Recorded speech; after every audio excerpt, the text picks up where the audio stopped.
शुक्रिया संदीप। देवभूमि उत्तराखंड की राजधानी देहरादून शहर से लगभग 50 किलोमीटर की दूरी पर ऋषिकेश में हम इस वक्त मौजूद हैं। यहां भी गंगा का प्रकोप कुछ दिनों पहले देखने को जरूर मिला था। हालांकि यहां के इलाके उतने क्षतिग्रस्त नहीं हुए थे जितने की खास करके हम हरसिल, बद्रीनाथ या फिर उत्तरकाशी केदारनाथ की बात करें, जहां आज भी सैकड़ों की तादाद में लोग लापता हैं, हजारों की तादाद में यात्री श्रद्धालु फंसे हुए हैं और जिन्हें जहां तक बचाने का निकालने का सवाल है वो पूरी तरीके से निर्भर है मौसम पर। मौसम की आंख मिचौली जारी है उत्तराखंड में। आज खराब मौसम होने की वजह से बहुत ज्यादा सॉर्टीज ऑपरेट नहीं हो पाए। हालांकि वायुसेना के इन ऑपरेशंस में अब भारतीय सेना के 13 हेलीकॉप्टर्स भी जुड़ चुके हैं। मरने वालों की तादाद औपचारिक स्तर पर वैसे तो 150 बताई जा रही है, लेकिन आशंका जताई जा रही है कि अनौपचारिक स्तर पर यह 1000 के नजदीक भी पहुंच सकता है। हालांकि कुछ लोग ऐसे जरूर हैं जो राहत की सांस ले रहे हैं, क्योंकि ये वो लोग हैं जो मौत के मुंह से बाहर निकलकर आए हैं। कैसे इन लोगों ने मौत को बेहद नजदीक से देखा, अपने अपनों को जान गंवाते हुए देखा, लेकिन कुछ कर नहीं पाए। बावजूद इसके ये लोग खुशकिस्मत जरूर हैं, क्योंकि कम से कम इनकी जान बच सकी और इनमें से कईयों की इलाज अब देहरादून के अस्पतालों में भी की जा रही है। राजस्थान से आए इस परिवार की दास्तान भी काफी खौफनाक है। 4 दिन तक ये परिवार केदारनाथ में फंसा रहा और एक दिन पहले इनको रेस्क्यू करा के यहाँ पे लाया गया है। 8 लोगों का ये दल था और काफी मशक्कत के बाद ये लोग आगे बढ़े और गौरीकुंड चल कर आए। बच्चे भी छोटे छोटे इस पूरे परिवार में थे और इन लोग ने भी जो देखा शायद वो जिंदगी में कभी नहीं देखेंगे। बेटा आप बताइए कि आप वहाँ पे 4 दिन थे, कैसा था वहाँ पे? वहाँ पे बहुत बुरी हालत थी और हमें है ना लोगों के ऊपर जो लाशें पड़ी हुई थी उसके ऊपर से गुजरना पड़ा था जब नीचे उतर रहे थे और पानी पीने के लिए नहीं था जब हम नीचे उतरे। और जब हम झरने में आ रहे थे, झरने में है ना लोग बह के जा रहे थे। वो लोग तो पहाड़ पे 10,000 लाख आदमी मर गए पहाड़ पे और झरना बहुत खतरनाक है। वहाँ तक पानी पीने तक नहीं था। कोई तो बिना भूखे मर गए और कोई प्यासे मर गए। आपने क्या खाया बेटा? मैंने बिस्किट खाए हर रोज। और पानी कैसे पिया? पानी पी लिया था। ये तो छोटे बच्चे हैं जो ऐसी खौफनाक कहानी कह रहे हैं जो सोच के भी दिल दहल जाए। इन्होंने वो दृश्य देखा है। ये बात करते हैं। मैम, बड़ी मुश्किल से आप लोग रेस्क्यू होके आए, कैसा खौफनाक मंजर था? बहुत ही भयानक। जैसे कहते हैं ना, हम आज तक सुनते थे कि प्रलय आएगी, लेकिन प्रलय ऐसी आएगी पहली बार देखा। ये सोच लीजिए हम जिंदगी में मौत से लड़कर आ रहे हैं और एक तरीके से हम लोगों ने जैसे कहते हैं ना नरक जिसे कहते हैं, इतनी डेड बॉडीज देखी, इतने लोगों को मरते देखा। और जिस पहाड़ी इलाके से हम मरते हुए आए, मतलब जिसको हमने क्रॉस करा केदारनाथ से गौरीकुंड तक जो हम आए, 9 किलोमीटर हमने थोड़ा बहुत ठीक है पार कर लिया, लेकिन बीच का जो रास्ता था जो 4-5 किलोमीटर, 3 पहाड़ 3 झरने जो हमने क्रॉस करे, बहुत भयानक स्थिति थी। बच्चों के लिए भी काफी भयावह था। छोटे छोटे बच्चे थे, आप लोग को डर लग रहा था कि क्या होगा? बहुत डर लग रहा था। मेरी बेटी को तो मेरे हस्बैंड उससे बांध के लाए, बीच में झरने से पार किया, बहुत मुश्किल पड़ी। कभी सोचा था आपने ऐसा? कभी नहीं सोचा ऐसा देखने को मिलेगा, आंखों देखा। हम लोगों ने 4-4 दिन तक कुछ नहीं खाया है। 4-4 दिन से हम लोग भूखे रहे हैं, बहुत परेशान रहे हैं। किसी की हमारे को कोई सुविधा नहीं मिली है। वहाँ आम जनता ही एक दूसरे की मदद करके कोशिश कर रहे हैं एक दूसरे को बचाने की। बाकी हमारे पास और कोई प्रोटेक्शन नहीं है। आज जाकर के थोड़ा हमको सहारा मिला है, कुछ खाने को मिला है। छोटे छोटे बच्चे लोग सब भूखा मर गए वहाँ पे हमारे। हम लोग रात भर रात में भीगते खड़े रहे हैं। शुक्रिया हमसे बात करने की। आप सुन रहे हैं कि जिस तरह से ये लोग बात कर रहे हैं, इतने डरे हुए हैं, सहमे हुए, एक ही थाली से ये लोग खाना खा रहे हैं और इनके आंसू नहीं रुक रहे, इनका दर्द नहीं थम रहा, क्योंकि इनको आज मालूम चला है मुश्किल हालात में, एक नामुमकिन हालात से ये वापस जिंदगी में लौटे हैं और जाहिर है इनका सदमा जो है अभी वो बहुत गहरा है। बहरहाल ये 8 लोगों का जो परिवार है वो सब एक साथ वापस लौट आया। तमाम ऐसे परिवार हैं, तमाम ऐसे लोग हैं जो अपने परिवार को वहीं छोड़ आए हैं। आइए चलिए उनकी कहानी जानते हैं। इस वार्ड की कहानी और भी ज्यादा दर्द भरी है। इस वार्ड की कहानी चैतन्य की कहानी है। जी हाँ, छोटे से नन्हे चैतन्य की कहानी, जो अपने पापा के साथ आराम से बैठा हुआ है, खेल रहा है उनकी गोद में, पर पापा के चेहरे पर गम का साया और टेंशन के बादल आप देख सकते हैं, परेशानी के बादल आप देख सकते हैं।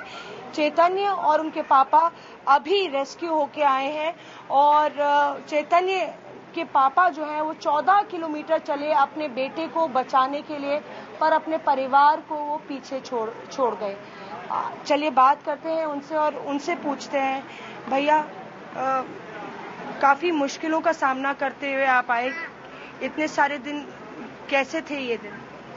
बहुत बुरे दिन थे, चारों तरफ से पहाड़ गिर रहे थे और इस 3 दिन से हमें कुछ खाने को नहीं मिला था। बच्चा भी भूखा था, इसकी तबीयत खराब होने लगी तो एक ही रास्ता था, पहाड़ पे चढ़ के मर जाओ या फिर वैसे इसको मरता हुआ छोड़ दे। तो इसको मैं लेकर के 14 किलोमीटर पहाड़ चढ़ करके दूसरी तरफ से निकला। वहां से निकल करके मैं तो बच के आ गया, लेकिन वो लोग अभी भी भूखे प्यासे वहीं पे तड़प रहे। अब मैं सबको बताना चाहता हूँ कि वहाँ पे एक लोकेशन है, उस जगह पे आप रेस्क्यू कीजिए, लेकिन कोई भी मेरी सुनने के लिए तैयार नहीं है। वहाँ पे इतने लोग फंसे हुए हैं। गौरीकुंड से 2.5 किलोमीटर ऊपर वो लोग फंसे हुए हैं। गौरीकुंड से 4 किलोमीटर पे रेस्क्यू जा सकता है, वहाँ से 1.5 किलोमीटर वो लोग नीचे आ करके उनको खाना पीना और सब कुछ सुविधा दे सकते हैं, लेकिन मेरी कोई सुनने के लिए तैयार नहीं है। मैं इतने लोगों से कह चुका हूँ। मैं सबसे हाथ जोड़ के रिक्वेस्ट है, अगर कोई व्यक्ति अगर इस काम को कर सकता है तो प्लीज कीजिए, किसी का बुरा ना हो। अगर नहीं कर सकते वहाँ पे एक बम गिरा दीजिए, भूखे मरे ना वो लोग, कम से कम भूख से ना मरे, इतना तो कर दीजिए। मैं प्लीज सबसे रिक्वेस्ट करता हूँ, जो अधिकारी लोग हैं उनसे भी हाथ जोड़ के रिक्वेस्ट कर रहा हूँ कि आप या तो उनको कर दीजिए या तो उनको मार दीजिए। कम से कम मन में से तसल्ली तो रहेगी कि वो लोग भूख से नहीं मरे हैं। प्लीज उनके लिए कुछ कीजिए। गौरीकुंड से 2.5 किलोमीटर ऊपर बैठे, ज्यादा दूर भी नहीं है वो लोग। प्लीज आए हैं, आपकी तबीयत भी ठीक नहीं है, आप परेशान मत होइए। छोटा सा चैतन्य अपने पापा को चुप कर आ रहा है और खुद माइक पे बोलना चाहता है। चैतन्य, पापा के साथ हो तो कहाँ गए थे? सामने। अपने पापा के साथ चैतन्य है। उसके पापा ने जान की बाजी लगाकर अपने बेटे को बचाया और अब अपने परिवार के लिए, वहाँ पे जो लोग हैं उनके लिए तड़प रहे हैं, उनके लिए परेशान है, क्योंकि वहाँ पे जो आलम है, जो खौफनाक मंजर है, वो इन्हीं ने देखा है और वो नहीं चाहते कि वो मंजर जो है दोहराया जाए और उस मंजर में लोग और रहें और वहीं पे उस नर्क को झेलें। इस वार्ड में थोड़ी सी राहत है, क्योंकि ये वार्ड के जो परिवार हैं, जो लोग हैं, वो अभी रेस्क्यू होके आए हैं और सभी परिवार के लोग जो है गौरीकुंड से रेस्क्यू होके आ गए हैं। उपासना के पैर में चोट आई है और उसका परिवार उसके साथ है। आज ये लोग राहत की सांस ले रहे हैं। उपासना, कितना खौफनाक था मंजर वहाँ? बहुत हद से ज्यादा खौफनाक था, हद से ज्यादा। सेकेंड लाइफ है हमारी है। क्या देखा आपने? बस पहाड़ टूट रहे हैं, सामने गिर रहे हैं, लोग मर रहे हैं, सामने दलदल बना हुआ, घोड़े और इंसान दबे हुए उसके। हम उसके ऊपर से चढ़ के आए हैं, झरने गिर रहे हैं, उसके नीचे से आए हैं, लोग बह रहे हैं, उसके सामने झरने से बह रहे हैं। आप सबसे छोटी है पूरे परिवार में, सबसे कम उम्र की है, तो डर लगा एक बारी? क्या देखा आपने? हम लोगों ने बहुत सारे लोगों को अपने सामने मरते हुए देखा है। मतलब मैं सबसे छोटी हूँ, अपने इतने छोटे एज में मैंने सबको मरते हुए देखा अपने सामने, उनके ऊपर से निकली हूँ मैं। इतना सेकेंड लाइफ हमारी इतना बड़ा एडवेंचर था कि हम लोगों को भगवान ने सेकेंड लाइफ दी है, मेरे हिसाब से दूसरी जिंदगी दी है। भैया, जो 6-7 दिन थे, 4-5 दिन आप लोग वहाँ रहे, तो क्या प्रार्थना कर रहे थे, कैसे जिंदा रहे, क्या खाया? क्या मैडम, वहाँ पे एक तो खाना भी नहीं मिला, पीने को पानी भी नहीं मिला। वहाँ पे इतनी लूट खसोट हो रही है, वहाँ पे कोई पूछने वाला है। प्रशासन ने कुछ नहीं किया वहाँ के लिए, कुछ भी नहीं किया, क्योंकि हम लोग जितने पैसे थे सब पैसे हमारे वहाँ पे खर्च हो गए। हमारे पास घर जाने के लिए भी हमारे पास एक पैसा भी नहीं है। जितना पैसा था हमारा सब बह गया उस दिन रात को। हमारे एक पैसा भी नहीं है घर जाने के लिए। और अब आपको लग रहा है कि भगवान ने कम से कम आप लोग की जिंदगी बचा ली? बिल्कुल जी, बिल्कुल।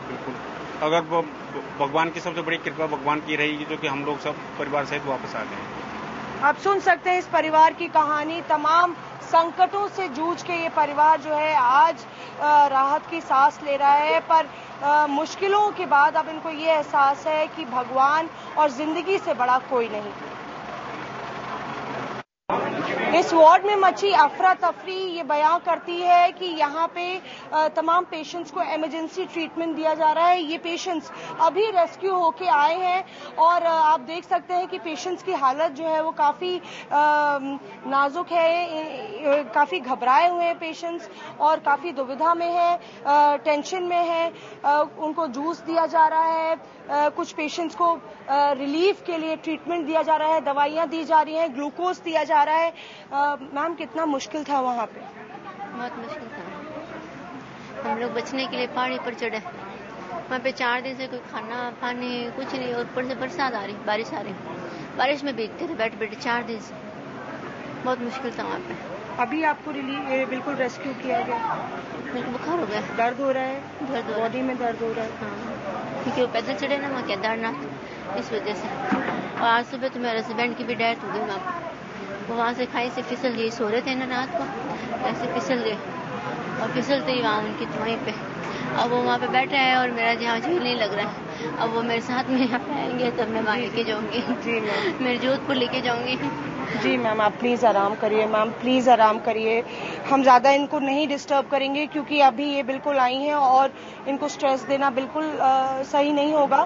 बहरहाल यही यहाँ के हर वार्ड की कहानी है, काफी दर्दनाक कहानी है और इसको बयां करते करते हमें एहसास हो रहा है कि कितनी भारी आपदा, कितने भारी संकट में वहां पे लोग फंसे हुए होंगे, क्योंकि अभी भी 65,000 लोग करीबन वहीं पे फंसे हुए हैं और जिनको निकालने की कोशिश की जा रही है। कुछ लोगों के परिवार चले गए, कुछ लोगों के भाई बंधु चले गए और वो यहाँ पे आए हैं सब कुछ खो के, और उनके लिए शायद अब दोबारा नॉर्मल जिंदगी जीना काफी मुश्किल होगा। शायद हमेशा ये सदमा उनके साथ रहेगा। कैमरा पर्सन दिनेश देवरी और संजीव कुमार के साथ मौसमी Singh, jolly grant, Dehradun, IBN 7। अब केदारनाथ धाम में कितने लोग मारे गए, फिलहाल ये सवाल देश के सामने मुंह बाए खड़ा है। IBN 7 आपको लगातार केदार घाटी में हुए भयावह हादसे से रूबरू करा रहा है। उत्तराखंड में केदारनाथ इलाके में ही सबसे ज्यादा तबाही मची है। IBN 7 की एक टीम केदारनाथ के लिए रवाना हुई है ताकि हम आपको वहां की आंखों देखी बता सकें। फिलहाल इस टीम ने रुद्रप्रयाग में पड़ाव डाल रखा है क्योंकि वहां से आगे जाने का कोई रास्ता नहीं।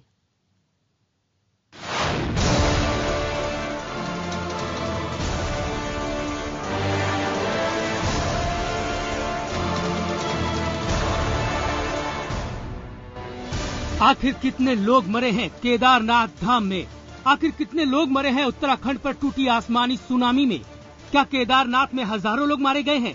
सरकार कह रही है हम तलाश रहे हैं, प्रशासन कह रहा है तलाश जारी है, लेकिन आखिर सच क्या है? वहां से लौटे लोग कह रहे हैं मौत हजारों में है, वहां लाशें बिखरी हैं। IBN 7 लगातार आपको केदारनाथ की विभीषिका दिखा रहा है और हम केदारनाथ के मातम की दास्तान आगे बढ़ाने से पहले एक शख्स की जुबानी तबाही की कहानी सुनाना चाहते हैं। इस शख्स का नाम है विष्णुनाथ त्रिपाठी। इनका गौरीकुंड में मंदाकिनी नाम का होटल था। विष्णुनाथ त्रिपाठी का होटल बह गया। वो किसी तरह से बचकर जैसे तैसे गुप्त काशी पहुँचे। तो अब सुनिए विष्णुनाथ त्रिपाठी से गौरीकुंड की तबाही का हाल। इनसे बात की है हमारे सहयोगी शशिभूषण मैठाणी ने। हम बता दें कि गौरीकुंड केदारनाथ से 14 किलोमीटर पहले है। सुनिए विष्णु त्रिपाठी की जुबानी तबाही की कहानी।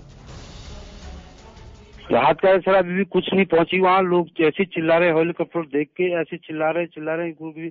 मेरे को ऐसा लगता है सर जो बचे भी हैं वो भी मर जाएंगे सर। इतने हेलीकॉप्टर वाले कोई नीचे मतलब राशन कार्ड अभी तक पहुंचे नहीं सर। मैं खुद वहाँ से आ रहा हूँ, लोग इतने परेशान है, भूख से मर रहे सर। हम भी जब वहाँ से निकले सर अभी तो बड़ी मुश्किल से जाने बचे। हम भी लाशों के ऊपर से आए, कम से कम 1000 लाशें वहाँ पड़ी हुई है। महामारी वहाँ फैली हुई है, बहुत दुर्गंध आ रही है वहाँ पे।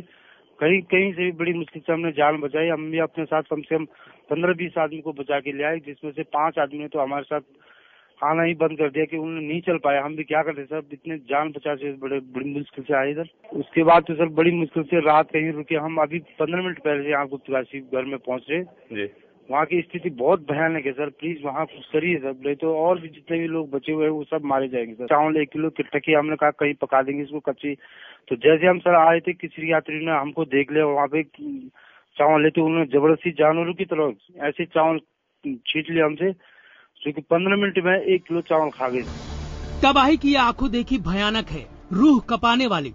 विष्णुनाथ त्रिपाठी को भूखे लोग मिले, लाशों की दुर्गंध मिली, लाशें मिली और वो कह रहे हैं कि 5000 लोग गुम हैं।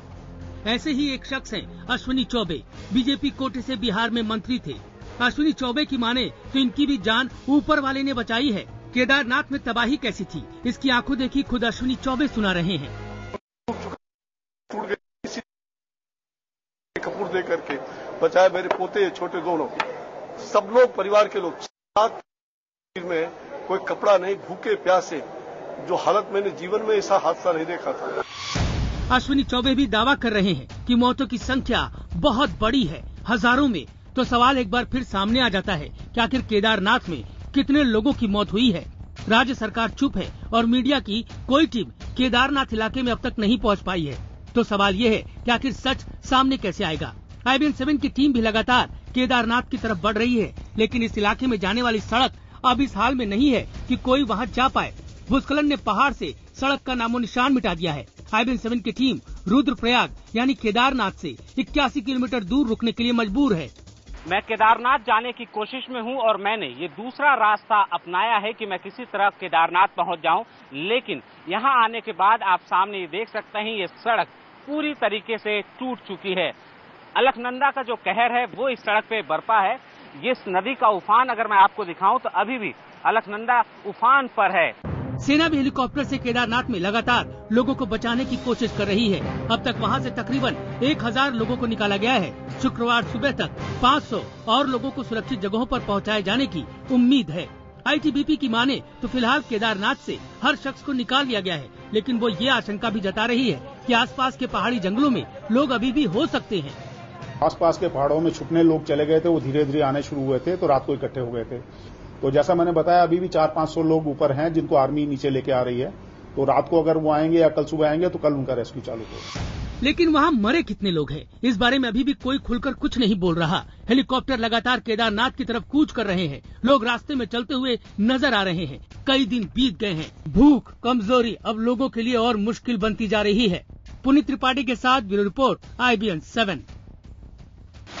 तो लगातार आपको तबाही की तस्वीरें दिखा रहे हैं। अभी केदारनाथ तक हमारी टीम नहीं पहुंच पाई है, वो कोशिश भी लगातार जारी है। लेकिन फिलहाल आपको लिए चलूंगा ऋषिकेश, जहां मौजूद है मेरी सहयोगी स्मिता शर्मा। स्मिता जी, अपनों की तलाश जारी है। यहाँ उत्तराखंड में हजारों की तादाद में ऐसे लोग हैं जिनके बारे में अभी तक कोई जानकारी हासिल नहीं हो पा रही है। उनके परिजनों को, खुद हम मीडिया कर्मियों को लगातार SMS आ रहे हैं, फोन कॉल्स आ रहे हैं। अलग अलग राज्यों के अलग अलग शहरों से लोग या तो जानकारी हासिल करना चाह रहे हैं कि उनके अपने कहां हो सकते हैं, या फिर हमसे रिक्वेस्ट कर रहे हैं कि हमने उनसे संपर्क तो साध लिया है, क्या आप प्लीज सेना कर्मियों को या प्रशासन को कह सकते हैं कि उनको सुरक्षित जगहों तक निकाला जाए। उत्तराखंड की राजधानी देहरादून में ऐसे सैकड़ों की तादाद में परिजन पहुंच रहे हैं, अपनों की हाथों में तस्वीरें लिए हुए, ताकि कोई उनको खबर दे सके। आरोप लगा रहे हैं कि ऐसे जो हेल्थ सेंटर्स बनाए गए हैं वो भी काम नहीं कर रहे हैं। कुछ खुशकिस्मत हैं जो अपने अपनों से या तो संपर्क साध सके हैं या जिनसे मुलाकात हो गई है, लेकिन ऐसे कई हैं जो अब भी भारी दिल लिए हुए महज दुआ कर रहे हैं। कहां जाएं? किससे कहें? कौन सुनेगा इन लोगों की? जैसे जैसे दिन बीत रहे हैं दिल बैठता जा रहा है। पूरा का पूरा परिवार लापता है। पूरे के पूरे कुनबे की कोई खबर नहीं। महाराष्ट्र के वर्ली बांद्रा इलाके से आए ये दो नौजवान, इनकी माने तो इनके परिवार के 17 लोग लापता हैं। 15 जून को केदारनाथ गए इनके रिश्तेदारों ने आखिरी बार इनसे बात की, लेकिन उसके बाद से उनका कोई अता पता नहीं। अब ये भटक रहे हैं। सूचना देने वाला सरकारी ऑफिस इन्हें कभी सुबह तो कभी शाम को बुला रहा है, लेकिन वो अब तक कुछ बता नहीं पा रहे। हम 4 दिन हो गए यहाँ पे, हर ऑफिस में हर ऑफिसर से मिल रहे हैं, हर आदमी को फोटो और तस्वीर और उनके नाम सारी लिस्ट हम उनको दे रहे हैं, बट किसी तरह की हमें कोई भी तरह की जानकारी नहीं मिल पा रही है। उनको हमने ये सब कुछ इनको मैटर देने के बावजूद भी उनका कोई अभी तक हलचल नहीं है। खाली वो दिलासा के बिना वो कोई कुछ नहीं कर सकते हैं। और सच ऐसा है कि कहाँ सर्च करे। उत्तराखंड की राजधानी देहरादून में अपनों की तलाश में आने वालों की भीड़ बढ़ती जा रही है, लेकिन ये भीड़ हैरान परेशान है। फैजाबाद से आए अशोक पालिका अध्यक्ष हैं। इनके इलाके के 500 लोग 4 धाम यात्रा पर निकले थे। कुछ खुशकिस्मत थे, बच गए, लेकिन अभी कई हैं जिनकी कोई खबर नहीं। गौरी कुंड में यहाँ पर तीर्थयात्री वहाँ पर मौजूद हैं, उनको न तो कोई भोजन की व्यवस्था कराई जा पाई है और न पानी की व्यवस्था कराई जाए। सबसे बड़ा दुर्भाग्य है यहाँ का। हमारे यहाँ के एक अभी हमने तस्वीरें जो आपको दिखाई हैं, वो दोनों लोग की सूचना किसी भी प्रकार से नहीं मिल पा रही है। ऐसा नहीं है कि देहरादून सिर्फ बुरी खबरों की जगह बन चुका है। यहाँ वो लोग भी पहुंच रहे हैं जो मुश्किल इलाकों से बचा कर लाए गए, लेकिन इनमें से कई लोग ऐसे हैं जो खुद तो बच गए, लेकिन उनके परिवार के कई लोग अब भी गुमशुदा हैं। मौसम काफी खराब है देहरादून में, यानी कि जो विजिबिलिटी है वो काफी लो है और बादल होने की वजह से, लो क्लाउड्स होने की वजह से जो चॉपर्स हैं वो टेक ऑफ नहीं कर सके। हमारे कुल 11 मेंबर गए थे, जिसमें 4 मेंबर लोकेट हो पाए हैं। अभी 7 मेंबर नहीं लोकेट हो पा रहे, वो केदारनाथ में थे। ये मेरे भाई साहब हैं संतोष अग्रवाल, तृप्ति अग्रवाल।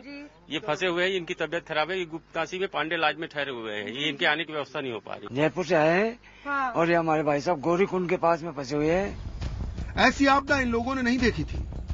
परिवार के परिवार लापता हैं, लेकिन सरकार की हर व्यवस्था चरमराई नजर आ रही है। लोग आक्रोश में हैं, गुस्से में हैं। पहले उन्होंने परिवार खोया और अब अफसरों की बेरुखी, सरकार की बदइंतजामी और इंतजार का लंबा वक्त उन्हें तोड़ रहा है। Bureau report IBN 7।